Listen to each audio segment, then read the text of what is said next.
نبدأ. بسم الله الرحمن الرحيم. الحمد لله رب العالمين، والصلاة والسلام على أشرف الأنبياء والمرسلين وعلى آله وصحبه أجمعين. اللهم لا سهل إلا ما جعلته سهلا، وأنت يا حي يا قيوم تجعل الحزن إن شئت سهلا. اللهم ارزقنا الإخلاص في النية والقول والعمل. Alhamdulillah, pada malam hari ini kita masih diberikan kesempatan oleh Allah Subhanahu wa taala untuk berkumpul kembali dalam rangka murojaah ilmu agama, yang hal ini merupakan salah satu ketaatan yang sangat utama untuk kita lakukan dan kita tidak melalaikannya. Oleh karena itu, ya, sebelum kita mulai kajian pada kesempatan kali ini, hendaklah kita sama-sama mengikhlaskan niat karena Allah Subhanahu wa taala dalam menghadiri majelis ilmu pada kesempatan kali ini. Insyaallah taala kita akan kembali melanjutkan salah satu kitab karangan guru kita, yaitu Al-Alim Al-Allamah Al-Faqih Asy-Syaikh Abdullah Al-Harari rahimahullahu taala rahmatan wasi'ah, yang berjudul yaitu As-Siratul Mustaqim, ataupun jalan yang lurus, yang di dalamnya berisi tentang akidah, keyakinan ahlu sunnah wal jamaah. Taib, insyaallah taala, ya, pada kesempatan kali ini saya akan sedikit mengulangi apa yang telah kita pelajari, ya, agar kita mereview kembali, gitu ya, kita ingat kembali apa yang sudah kita pelajari, dikarenakan panjangnya liburan, gitu ya. Terkadang kalau seseorang itu sudah liburan, ya, jadi kemudian tidak dimurojaah ilmunya, itu bisa hilang, ya, sebagian. Makanya kalau ilmu kita itu yazidu wa yanqus, jadi ilmu kita itu bisa bertambah, ya, dan juga bisa berkurang. Jadi kalau kita belajar seperti ini, maka ilmu kita akan bertambah. Tetapi ketika selesai kita belajar, kemudian kita tidak murojaah kembali, maka ilmu yang ada pada diri kita itu juga akan berkurang. Baik, saya akan share dulu kitabnya, ya. Ya, dari HP, ya. Dimaklumi. Dan baik.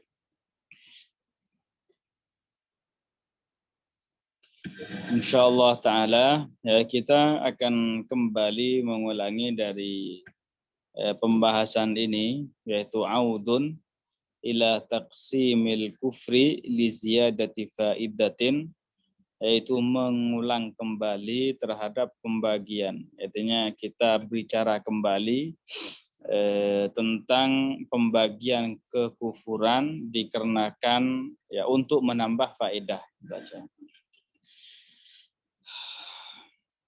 Jadi yang akan dibahas di sini, ya, dulu kita sudah membahas bahwasanya sesuatu yang menyebabkan seseorang keluar dari agama Islam itu ada kalanya perbuatan ataupun keyakinan ataupun perkataan. Artinya di kufur itu ada 3. Jadi kufur perkataan, Artinya ada perkataan yang bisa menyebabkan seseorang keluar dari agama Islam. Demikian juga ada kufur keyakinan. Artinya apa? Artinya ada beberapa keyakinan yang bisa mengeluarkan seseorang dari agama Islam. Kemudian ada juga perbuatan, ya kufur perbuatan artinya ada beberapa perbuatan yang menyebabkan seorang keluar dari agama Islam. Nah, ini contoh-contohnya sudah kita jelaskan dan sudah kita baca dari 3 pembagian itu. Nah, sekarang ini apa? Pembagian macam kekufuran tapi dari sisi yang lain. Nah, ini pembagian kekufuran tapi dari sisi yang lain. Makanya di sini dikatakan nanti sama guru kita bahwasanya kekufuran itu pintunya ada 3. Ya, ada kalanya melalui tasbih, ya seorang itu keluar dari agama Islam dikarenakan dia itu menyerupakan Allah Ta'ala dengan makhluknya, atau melalui pintu yang kedua yaitu pintu takzib. Ya, pintu takzib di sini artinya apa? Artinya dia itu keluar dari agama Islam dikarenakan dia mendustakan ajaran Rasulullah, ya, mendustakan ajaran Al-Qur'an. Nah, seperti itu. Kemudian yang ketiga adalah ta'til, yaitu kufur ta'til. Artinya pintu yang ketiga adalah seseorang itu terkadang keluar dari agama Islam dikarenakan ta'til, yaitu meniadakan adanya Allah Ta'ala ataupun meniadakan salah satu sifat Allah Ta'ala. Nah, di sini. Jadi yang akan kita baca di sini adalah pembagian kekufuran atau pembagian kufur dari sisi yang lain. Nah, insyaallah kita baca sekarang dari awal ya. Ini sekedar murojaah kembali agar sesuatu yang sudah bisa dikatakan hilang dari kita kembali lagi, ya, mengingat kembali apa yang sudah kita pelajari insyaallah taala. Taib, qala al-muallif rahimahullahu taala rahmatan wasi'ah. Wa'lam annal kufra salasatu abwabin. Dan ketahuilah bahwasanya kekufuran itu ada 3 pintu. Imma tasbihun, ya ada kalanya tasbih. Pintu yang pertama adalah pintu tasbih, yaitu menyerupakan Allah Ta'ala dengan makhluknya. Au takzibun, atau takzib, yaitu mendustakan Allah Ta'ala. Au ta'tilun, atau menafikan adanya Allah Ta'ala atau salah satu sifatnya. Nah, seperti itu. Nah, kemudian di sini mulai yang pertama, ahaduhat tasbih. Nah, pintu yang pertama adalah pintu tasbih, yaitu menyerupakan Allah Ta'ala dengan makhluknya. Ai tasbihullahi bi khalqihi, artinya menyerupakan Allah Ta'ala dengan makhluknya. Kaman yasifuhu bil huduth, seperti orang yang mensifati Allah Ta'ala dengan baharu. Ya, orang yang menyatakan bahwasanya Allah Ta'ala itu baharu. Artinya ketika kita bilang baharu itu artinya apa? Allah Ta'ala itu ada permulaannya. Ya. Artinya ketika dia mengatakan Allah Ta'ala ada permulaannya, berarti apa?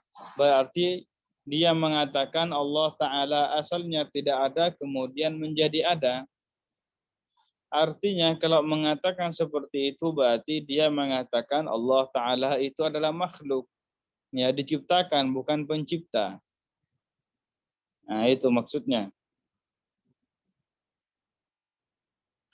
Demikian juga orang yang mensifati Allah Ta'ala dengan sifat-sifat baharu.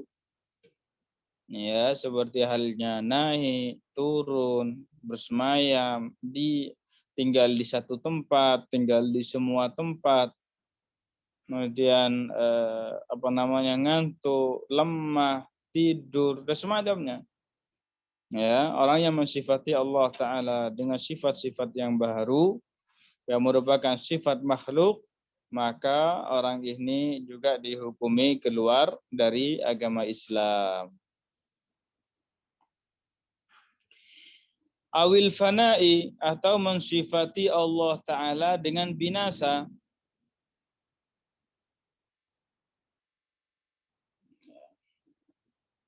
Mensifati Allah Ta'ala dengan kepunahan.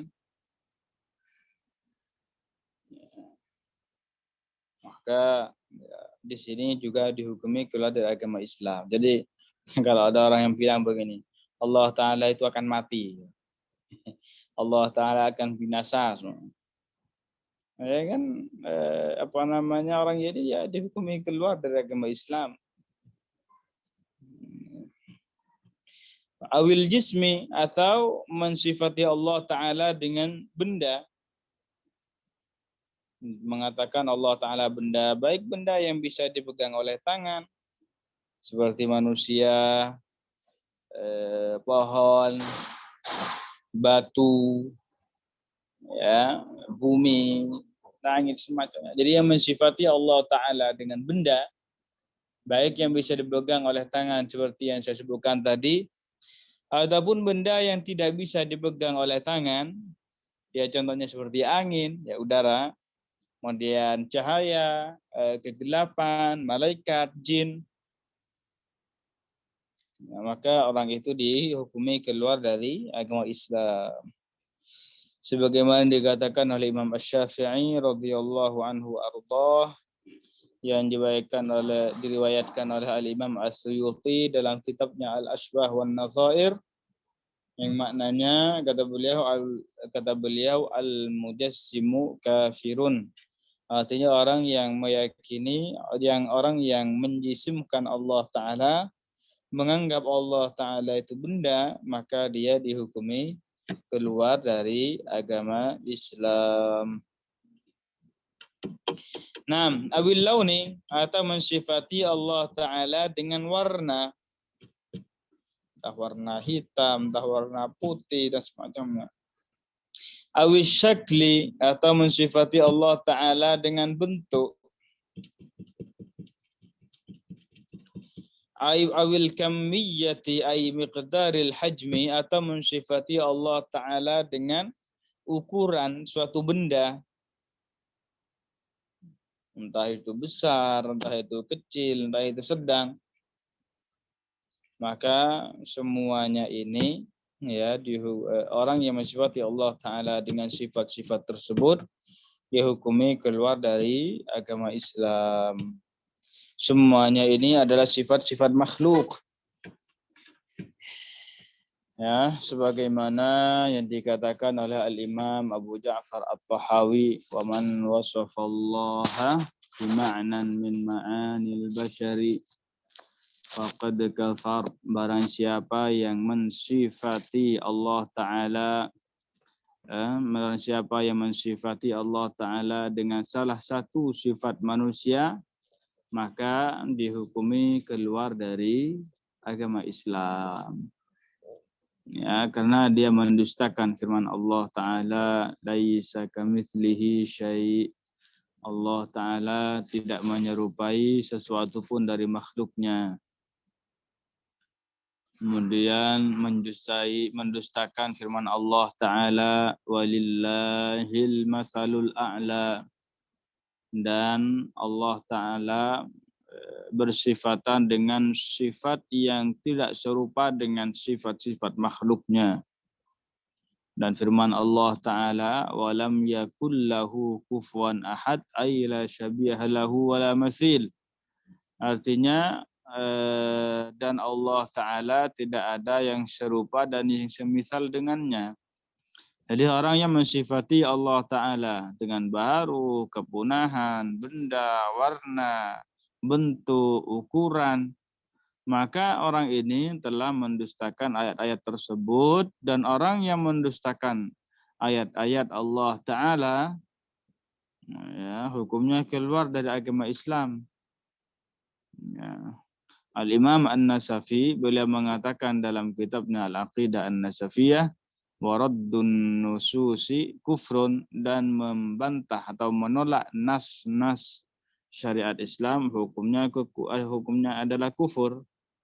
Ya, dan ulama-ulama yang lainnya juga mengatakan seperti ini. Oleh karena itu, ketika kita mengatakan Allahu Akbar, ketika kita takbir, entah itu atau azan, atau takbiratul ihram, atau takbir ketika pindah dalam sholat, ya, dari ruku ke i'tidal, dari i'tidal ke sujud, kita kan bilang Allahu Akbar. Maka di sini tidak bermakna bahwasanya Allah Ta'ala itu maha besar badannya. Tidak bermakna Allah Ta'ala itu adalah suatu benda, kemudian benda ini sangat besar sekali. Ya, besar sekali. Tidak seperti itu. Ya, tidak boleh dimaknai seperti itu.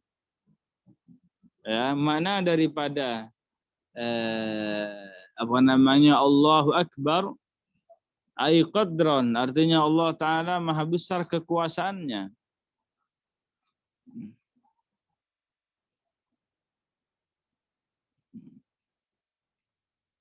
Jadi tidak bermakna Allah Ta'ala itu mempunyai bentuk, ya, mempunyai badannya sangat besar sekali. Allah Ta'ala maha suci dari itu semua. Baik, ini kena kita merojah, kita cepat-cepat saja ya. Amma ma warada fil hadits innallaha jamil, sedangkan sesuatu yang disebutkan dalam sebuah hadis innallaha jamil, falaisa ma'nahu jamilas syakl, maka hadis ini tidak bermakna bahwasanya Allah Ta'ala itu mempunyai bentuk yang indah. Jadi hadis ini tidak bermakna bahwasanya Allah Ta'ala itu mempunyai, misalnya kayak kalau kita kan, kalau laki-laki mempunyai bentuk yang tampan, yang cakep, nah gitu. Jadi tidak seperti itu maknanya. Wa innama ma'nahu jamilus sifat, tetapi maknanya adalah sifat-sifat Allah Ta'ala itu indah, artinya apa? Sempurna. Au muhsinun, atau Allah Ta'ala itu memberikan kebaikan. Itu maknanya ya.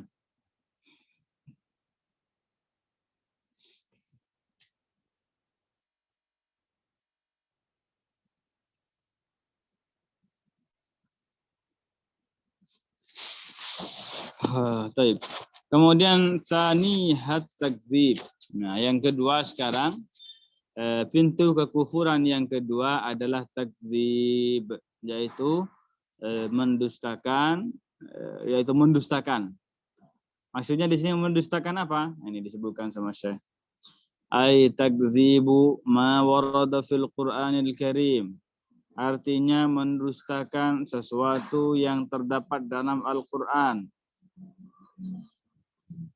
Au ma jaa bihi Rasul sallallahu alaihi wasallam, atau sesuatu yang dibawa oleh Rasulullah ala wajhin sabitin, dengan cara yang sabit, yang betul-betul datang dari Rasulullah.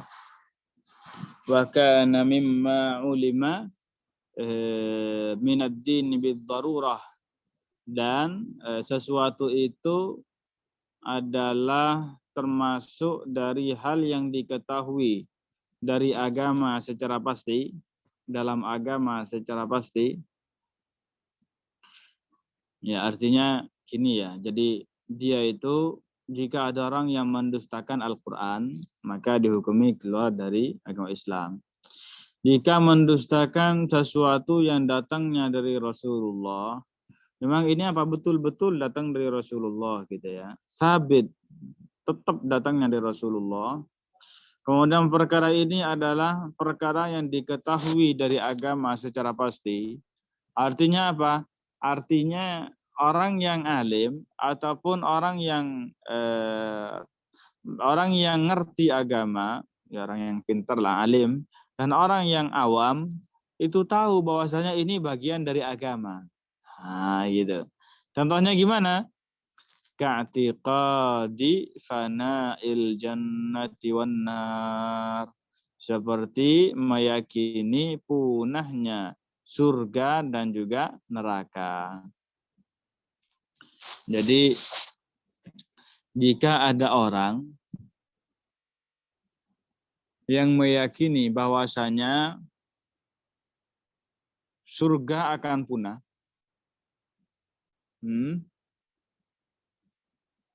atau jadi dia meyakini bahwasanya surga dan neraka akan punah, dua-duanya akan punah. Dan ini siapa yang mengatakannya? Yaitu Jahm bin Safwan. Ya, Jahm bin Safwan dia meyakini bahwasanya neraka itu akan punah. Surga juga akan punah. Orang yang meyakini seperti ini, ya dihukumi keluar dari agama Islam. Nah, demikian juga orang yang meyakini bahwasanya salah satu dari keduanya ini, salah satu dari surga dan neraka itu akan punah. Ya, contohnya apa? Seperti orang yang meyakini bahwasanya bahwasanya neraka itu akan punah. Jadi katanya apa? Surga itu kekal, tetapi kalau neraka itu akan punah. Kata mereka, dan ini adalah layak. Dan inilah pendapat yang layak bagi rahmat Allah Ta'ala.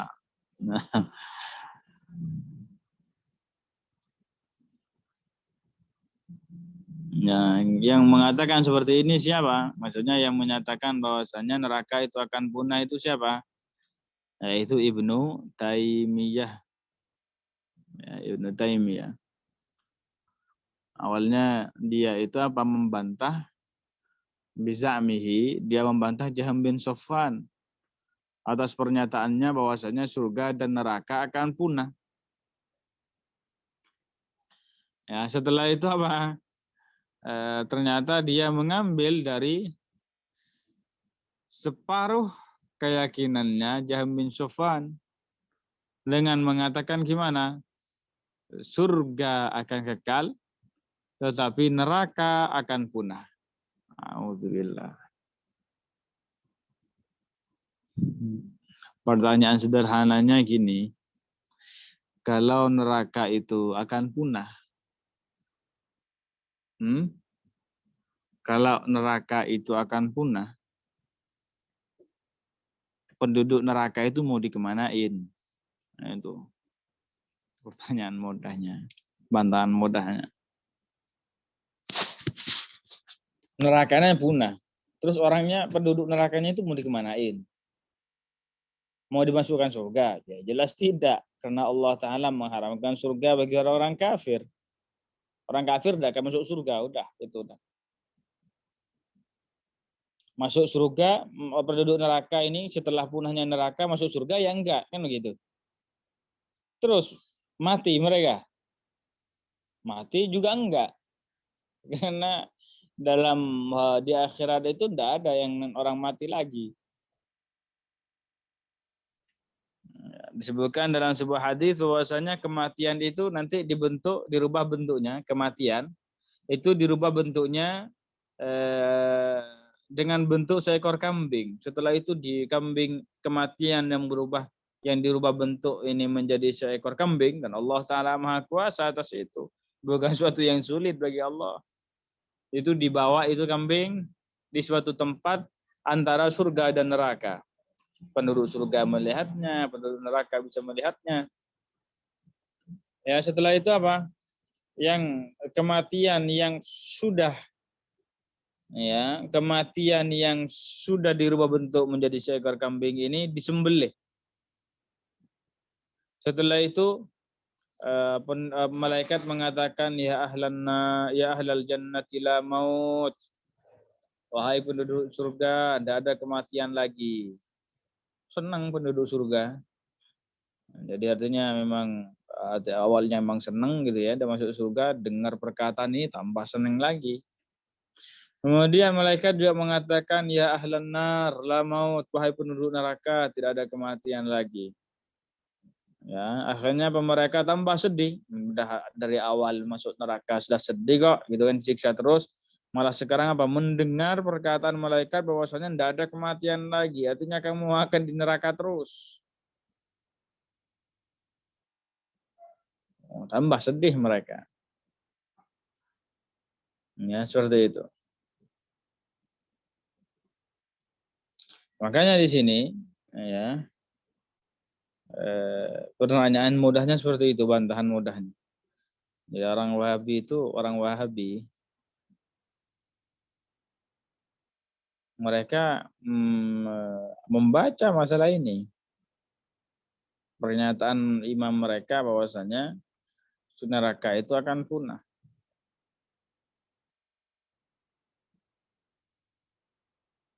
Wong kitab yang mereka pelajari nyebutin itu kok. Apa kitabnya? Itu Syarah Al-Aqidah At-Tahawiyah karangan Ibnu Abil Izz. Ya, ingat ya, Al-Aqidah At-Tahawiyah itu matanya itu bagus itu, karangan ulama Ahlus Sunnah wal Jamaah besar. Dan ini kitab yang terkenal di seluruh penjuru dunia. Orang Wahabi itu atau sebelum-sebelumnya itu dari kalangan musyabbihah mau apa namanya ya, istilahnya mau mempromosikan atau menjual keyakinan mereka.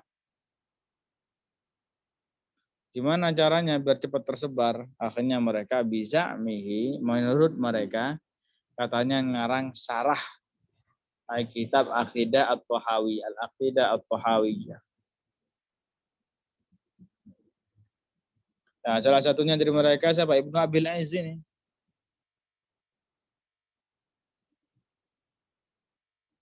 Ya, pada hakikatnya Ibnu Abil Izz ini apa ya?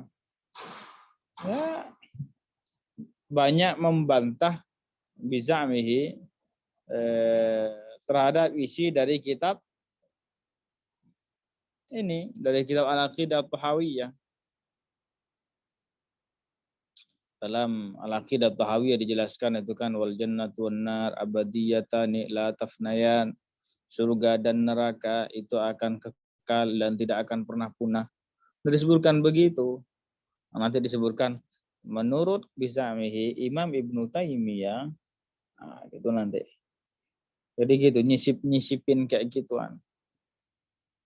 Ya, untuk apa namanya ya, untuk menyebarkan keyakinan yang mereka bawa.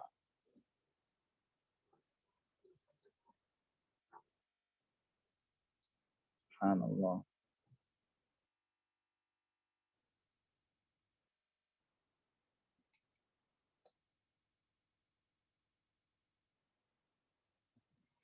Baik, kita lanjutkan. Biar cepat ya. Nah, mana ini nah? Au annal jannata katanya ini. Au annal jannata ladzatun ghairu hissiyah.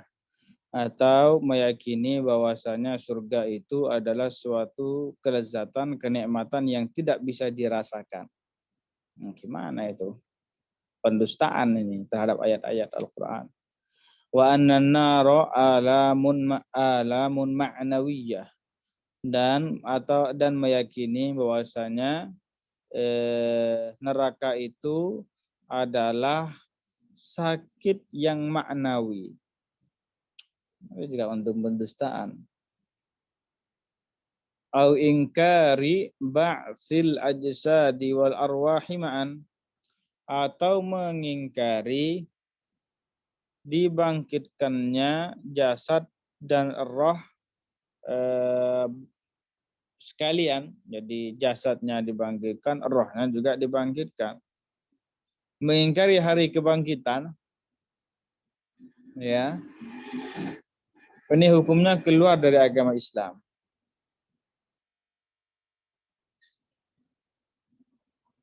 Au ingkari wujubis sholati, atau mengingkari kewajiban salat, awis siyami, atau puasa, awis zakati, atau zakat. Yang mengingkari semua ini kan tetap dalam Al-Quran. Modal ini juga dibawa oleh Rasulullah. Dan ini juga perkara yang diketahui oleh masyarakat umum, baik yang alim ataupun yang awam. Maka ya, orang yang mengingkarinya itu ya dihukumi keluar dari agama Islam. Dan ini perlu ya kita jaga lidah kita ya. Gimana maksudnya jaga lidah kita? Walaupun dalam keadaan main-main, ya, walaupun dalam keadaan main-main, kita tidak boleh mengingkari hal-hal itu. Kemudian contohnya dia bilang ketika dibilang sama temannya, "Hei sholat, sholat tidak wajib bagiku, pengecualian," samanya dia bilang begitu. Teman-temannya dia bilang kan puasa Ramadan, puasa ya gitu. Puasa, nggak wajib kok. Contohnya dia bilang begitu. Demikian juga, walaupun dia hanya main-main, walaupun dia hanya gurau-gurau, itu hukumnya sama. Artinya sama gimana? Artinya tetap mengeluarkannya dari agama Islam. Makanya para ulama itu mengatakan apa? Al-mizahu laisa uzron. Jadi bergurau itu bukanlah uzur.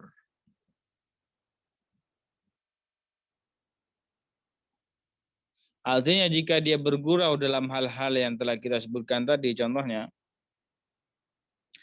dia tetap dihukumi keluar dari agama Islam. Ini Bu ya. Terima kasih Bu. Demikian juga i'tiqadi tahrimit talaq, atau dia meyakini pengharaman tolak. Dia meyakini bahwasanya cerai itu hukumnya haram, secara mutlak. Nggak bisa kayak gitu. Jadi cerai itu hukumnya diperbolehkan. Walaupun jika ada tanpa sebab syar'i itu hal yang tidak baik, tapi hukumnya boleh.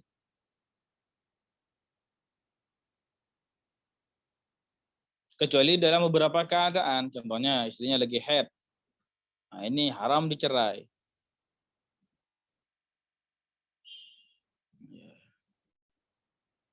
Jadi kalau hukum asal dari perceraian itu hukumnya boleh.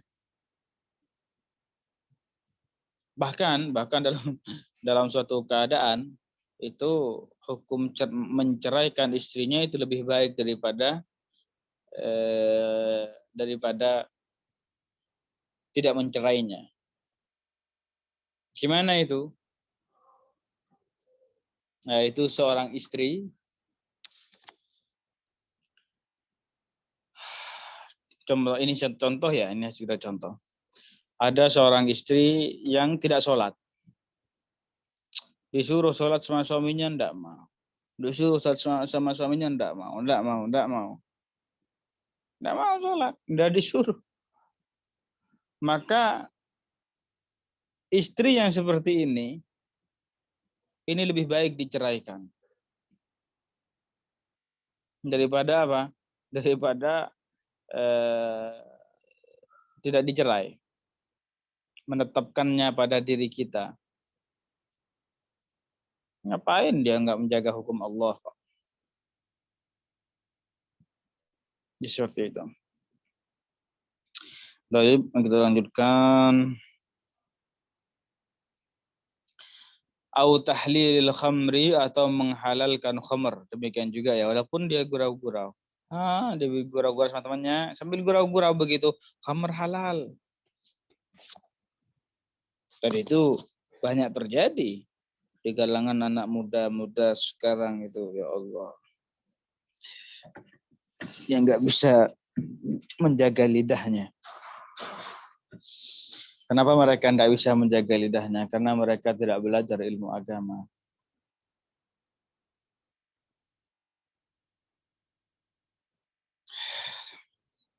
Wa ghairi dzalika, dan selain hal itu mimma sabata bil qat'i, ya, dari ajaran yang tetap secara qata', secara pasti, wa dhahara bainal muslimina, dan nampak di kalangan umat Islam. Seperti itu. Wa hadza bi khilafi man ya'taqidu bi wujubis salati alaihi mathalan. Dan hal ini berbeda dengan orang yang meyakini kewajiban sholat. Contohnya, dia yakin, dia malas, dia ada seseorang dia tidak sholat, tapi dia yakin bahwasanya sholat itu wajib baginya. Lakinnahu la yusalli, dia yakin itu sholat wajib baginya, sholat zuhur namanya 5 waktu, tapi dia tidak mau sholat. Fa innahu yakunu asiyan, maka orang ini terjatuh dalam perbuatan maksiat, pelaku maksiat, la kafiron, orang ini bukan orang yang kafir, kaman ya'taqidu adama wujubiha alaih, seperti orang yang meyakini tidak wajibnya salat baginya. Jadi maksudnya gimana? Orang yang meninggalkan sholat itu dilihat, diperinci hukumnya, ya. Jadi tidak boleh. Maksudnya orang yang meninggalkan sholat itu tidak langsung dikatakan kafir, enggak. Jadi ada kalanya orang ini meninggalkan sholat dikarenakan malas. Dia tahu bahwasanya sholat, dia meyakini bahwasanya sholat 5 waktu wajib baginya. Tetapi setelah itu dia meninggalkan sholat dikarenakan dia malas. Orang ini dia adalah orang yang fasik, dia adalah pelaku dosa besar, tetapi dia itu tidak dihukumi keluar dari agama Islam. Yang kedua, orang ini mengingkari kewajiban sholat. Dia bilang, enggak, sholat tidak wajib itu bagi saya. Nah, contohnya seperti itu. Maka orang ini dihukumi keluar dari agama Islam dikarenakan dia telah mendustakan nas syariat Islam. Innas sholata kanat 'alal mu'minina kitaban mawquta. 6. Ya salisuha ta'til. Kemudian yang ketiga adalah orang yang mentaktil. Apa taktil itu? Nafyu wujudillah. Artinya menafikan adanya Allah atau salah satu sifatnya. Wa huwa asyaddul kufri, dan hal ini adalah kekufuran yang paling parah. Nah, ini adalah kekufuran yang paling parah. Wa hukmu man yushabbihu Allah Ta'ala bi khalqihi, dan orang yang mentasbih atau orang yang menyerupakan, dan hukum orang yang menyerupakan Allah Ta'ala dengan makhluknya, at-takfiru qat'an, hukumnya adalah keluar dari agama Islam. Jadi kalau ada orang yang menyerupakan Allah Ta'ala dengan makhluknya, ya hukumnya keluar dari agama Islam. Artinya dia bukan muslim lagi. Walaupun dia itu mengira dirinya sebagai orang muslim.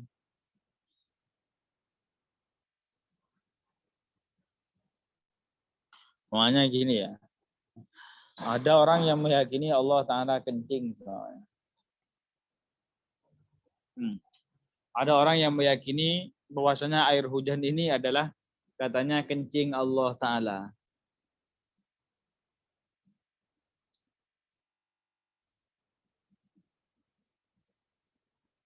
Maka gimana hukumnya orang ini? dia keluar dari agama Islam. Walaupun dia mengira dirinya sebagai orang Islam. Walaupun bisa mihi dia melakukan gerakan sholat.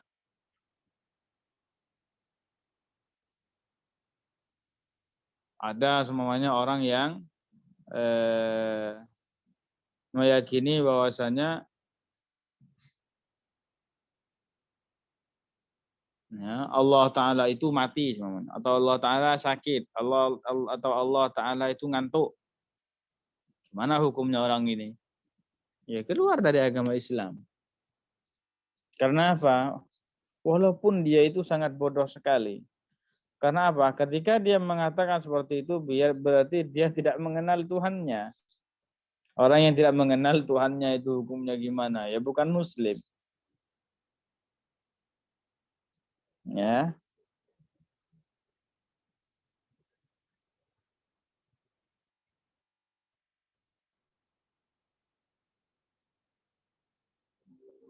subhanallah. Tadi itu terjadi ya. Ada orang yang sebagian orang diceritakan seumurnya itu udah tua banget, 80-an tahun. Ya mungkin sekitar 80-an tahun gitulah. Setelah dijelaskan tentang akidah Ahlus Sunnah wal Jamaah, Allah Ta'ala tidak disuati dengan duduk, bersemayam dan seterusnya. Dia bilangnya apa? Subhanallah, selama ini saya sholat itu, ketika saya sholat, katanya apa? Saya mengatakan subhanal jalis, maha suci. Kata dia maknanya apa? Kalau dalam bahasa Indonesia, maha suci Allah Ta'ala yang duduk. Ini dari sejak dulu, sejak muda dia ketika sujud bilang kayak gitu, ngucapin kayak gitu. Sampai umur tua baru setelah mendengar penjelasan hal itu, ya bahwasanya hal itu tidak boleh. Bayangkan coba.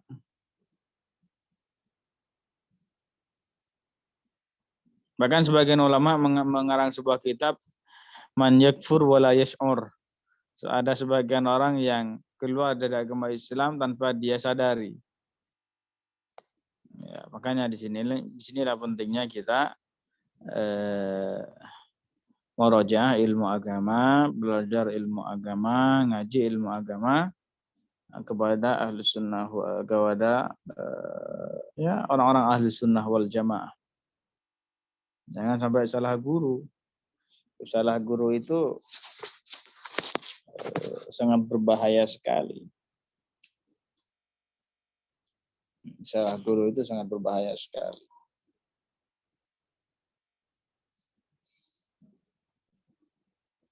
Dan jika seorang itu sudah termakan oleh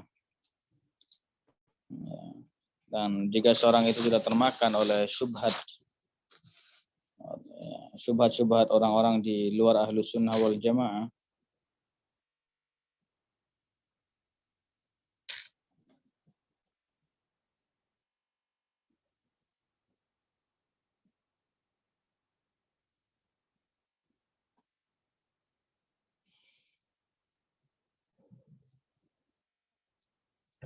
maka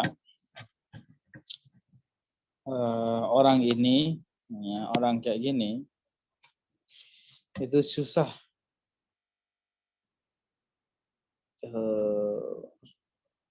tobatnya itu nanti. Susah sadarnya itu maksudnya.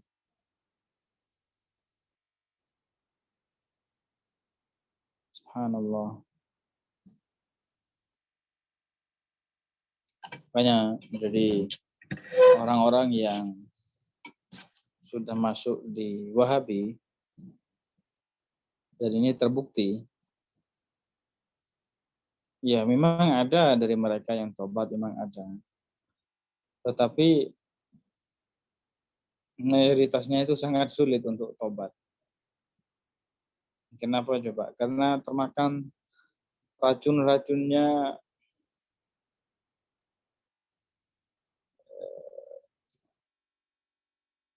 Ibnu Taimiyah. Karena dalam kitab-kitab Ibnu Taimiyah itu selalu bilang apa? Ini adalah ajaran ini disepakati ulama ahli sunnah wal jamaah. Padahal itu bukan sama sekali ajaran ahli sunnah wal jamaah.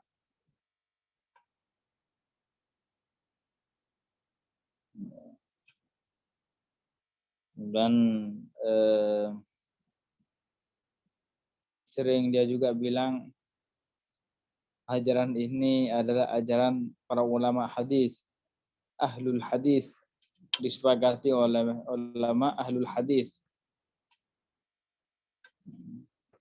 Padahal ulama hadis tidak ada yang mengatakan itu.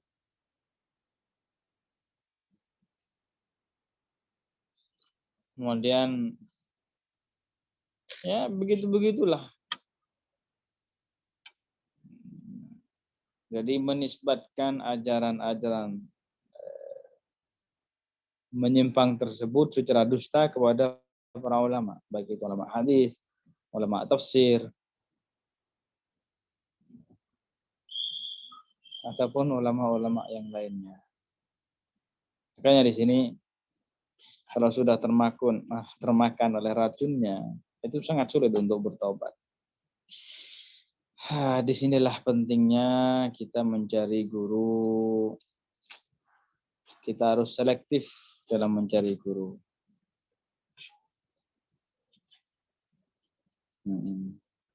Kalau ini ya, saya kasih perbandingan lah.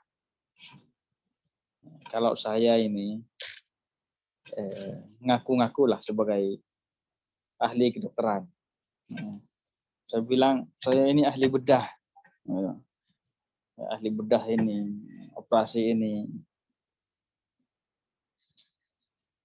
Berani nggak dengan pengakuan seperti ini? Berani nggak orang-orang datang kepada saya, Ustaz, ini tolong bedah saya, tolong bedah perut saya, tolong bedah apa badan saya? Kan enggak berani. Pasti enggak berani. Kenapa enggak berani coba? Ya, karena saya bukan ahlinya. Kalau saya memberanikan diri untuk membedah, yang ada ya bukan sembuh, ya paling mati langsung. Dan demikian juga orang yang belajar ilmu agama. Jadi dalam urusan dunia, kita itu milih. Ini kan masalah kesehatan kita, ya kan, masalah hidup kita. Kita milih. Ini loh, iya ini memang dokter ahli. Saya datang ke orang dokter ini. Oh ya, memang ini dokter yang betul, saya datang itu. Bukan hanya sekedar ngaku-ngaku. Dalam urusan dunia kayak gini kita milih. Kita selektif. Padahal seandainya pun kita mati, dikenakan salah dokter, kita mati. Tapi kita matinya membawa iman, membawa Islam, kemana kita akhirnya? Masuk surga. Ya kan? Tetapi kalau kita salah dalam memilih guru, serampangan milih guru pokoknya, sudah dianggap ustadz, nah, pokoknya, yang pokoknya ini. Kemudian milih serampangan, belajar serampangan kepada orang-orang yang kita tidak tahu, maka itu sangat membahayakan diri kita.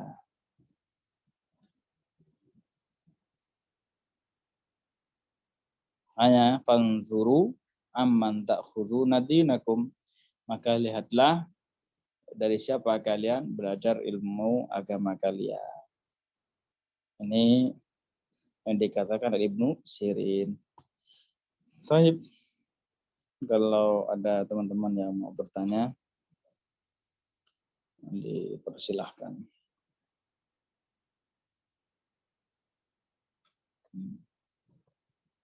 Kalau ada, dipersilahkan. Dari apa yang kita pelajari. Banyak ya, ini sambil nunggu yang barangkali ada yang mau tanya. Nah, ada beberapa orang yang saya kenal, dia itu menyimpangnya kenapa coba? Gara-gara salah guru. Gara-gara salah guru. Ada yang gara-gara salah guru jadinya liberal. Ada yang salah guru jadinya Wahabi. Macam-macam. Ada yang salah guru jadinya nggak mau sholat. Nah, makanya di sini perlu diperhatikan. Terutama juga teman. Kalau ada mau tanya silahkan ya, saya sambil nungguin. Kalau enggak nanti saya tutup. Terutama juga teman. Teman itu sangat mempengaruhi hidup kita.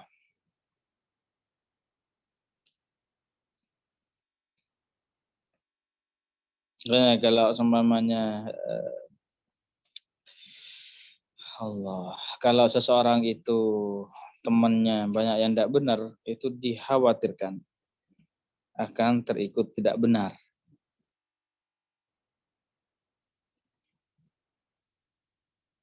Karena sebagaimana ada sebuah perkataan begini, as-sahibu sahibun imma ilal jannati wa imma ilan nar. Sahabat itu akan menarik seseorang. Ada kalanya sahabat ini akan menariknya ke surga, dan ada kalanya sahabatnya ini akan menarik ke neraka.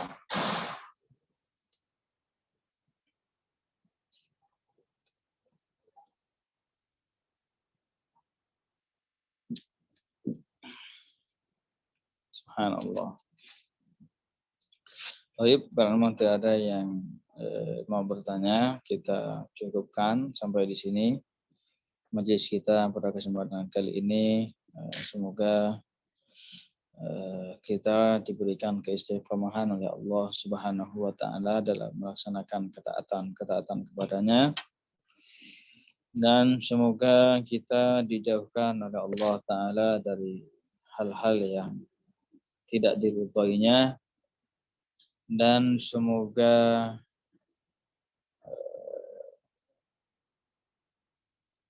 apa-apa yang kita lakukan untuk mengembangkan dakwah Islam ikhlas karena Allah Subhanahu wa taala, dan amal baik yang kita lakukan diterima oleh Allah taala. Insyaallah taala kita akan kembali lanjutkan pembahasan kitab As-Siratal Mustaqim pada malam Kamis yang akan datang, insyaallah, jika tidak ada halangan dan jika masih ada umur panjang. Barakallahu fikum wa ahsanallahu ilaikum. Mari kita tutup dengan bacaan tahlil. La ilaha illallah. Allahumma salli ala sayyidina Muhammad wa ala alihi wa sahbihi wa sallim. Rabbi ufirli wa liwalidayya wa lil mu'minina wal mu'minat walhamdulillahi rabbil alamin. Barakallahu fikum wa ahsanallahu ilaikum wa jazakumullahu anna kulla khair. Wassalamualaikum warahmatullahi wabarakatuh. Terima kasih banyak Ustadz. Barakallahu fiik. Assalamualaikum warahmatullahi wabarakatuh.